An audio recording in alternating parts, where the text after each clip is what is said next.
So I think I may have been wrong about the biOrb Earth.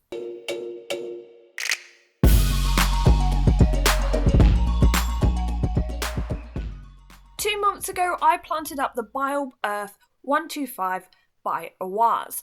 Now, I was very skeptical, especially about some of the tech contained in this enclosure, and to be honest, I am still a little wary of the UV system in here. It's just me, I am very wary of UV lamps. I like to stick with the ones I know and trust, so that's not really surprising from me. But one thing I did want to test out is the growth lights in here.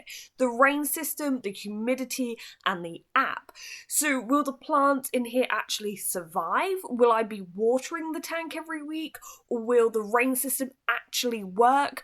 Or will the tank become overwatered and stagnant? Well, much to my surprise, the tank has done amazing.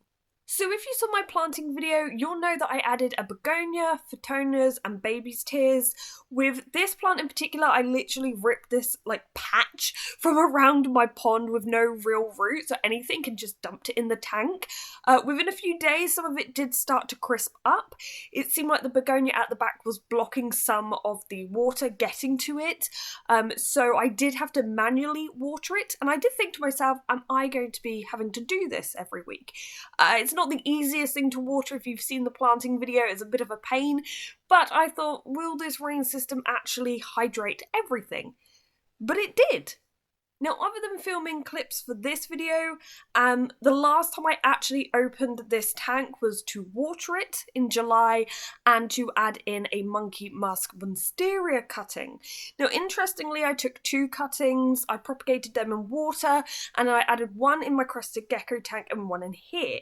Now, I'd say the one in the biOrb Earth is doing a tad better just because it doesn't have a gecko jumping on it, doesn't have isopods around it, and it's probably getting watered far more frequently in the biOrb Earth than it is in my crested gecko tank, but both plants are doing really well. Now, the biOrb Earth is absolutely bursting with plant life, so much so that I think I'm going to actually have to trim the begonia as it's starting to bend as it's reached the top of the tank. Probably not the best choice of plant from me because these guys do get pretty big, but I'm probably going to propagate it outside the tank and maybe grow it separately. The photonias are looking really healthy and even produce new leaves. To me, they look thicker than ones I've had in my crested gecko tank. I think that's because in the gecko tank, firstly, the tank is taller and it is competing with other taller plants that will potentially be blocking out the light. So photonias in my other tanks have got leggy in the past, whereas these are doing really well and getting thicker instead. The baby's tears have become the natural carpet I wanted for this tank, though they are probably taking over a little bit. I might need to cut some back. They're also rapidly covering the cork piece in the middle, which I kind of wanted, to be honest. There was just one thing I forgot to mention in the last video, and that's this vent at the back. If you read the manual, it actually says you shouldn't cover that area, so you should plant your plants kind of quite far ahead of it. So I probably planted the photonia too close to it, and now also the baby's tears has grown around it, so I'm going to have to go in there, probably take some out, trim some stuff, just so there's good airflow in the tank. In terms of water use, in July and August, I had to refill the tank once a week with 2 litres of water. I could probably do 4 litres every 2 weeks, but I just had 2-litre bottles.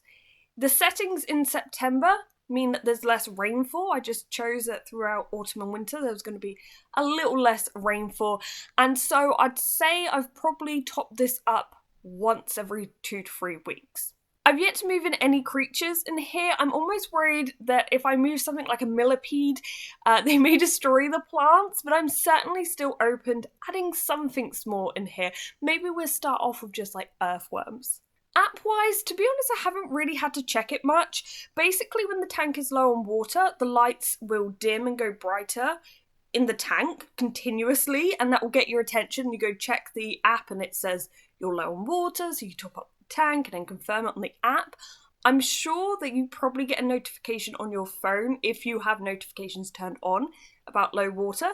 I do not, because I was getting emails and notifications continuously, any little change in the tank, which got a little bit annoying, so I did just turn them all off. I'm happy to say that in my experience, a biOrb Earth 125 will certainly grow plants well. I'm still wary of putting anything like a reptile or amphibian in here and using that UV system.